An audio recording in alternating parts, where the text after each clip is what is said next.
مشتاق احمد یوسفی صاحب ایک جگہ لکھتے ہیں کہ شرافت کا معیار یہ ہے کہ اگر کسی انسان کے سامنے کسی کی بیماری کا ذکر ہو اور وہ اس پر کوئی علاج یا نسخہ نہ بتائے، میں کہتا ہوں وہ پاکستانی ہو ہی نہیں سکتا۔ اس کی نیشنلٹی پر شک کیجئے، جس کے سامنے کسی بیماری کا ذکر ہو اور وہ کوئی مشورہ نہ دے۔ اپنا ذاتی مشاہدہ بیان کر رہا ہوں، میرا کلینک ایک گاؤں میں ہے۔ جب بھی کوئی پیشنٹ میرے سامنے اپنی پرابلم شیئر کرتا ہے، اپنی بیماری کا ذکر کرتا ہے، تو کمرے میں 3-4 لوگ اور بھی بیٹھے ہوتے ہیں۔ اب وہاں بیٹھے ہوئے دوسرے مریضوں نے اس کی بات سن لی ہے۔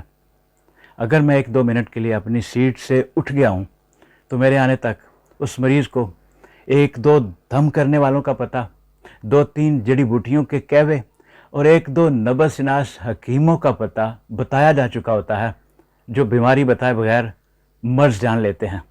اب میڈیسن کے ساتھ میری جانب سے دی جانے والی انسٹرکشن یا ہدایات سے کہیں بہتر اس پیشنٹ کی رہنمائی ہو چکی ہوتی ہے۔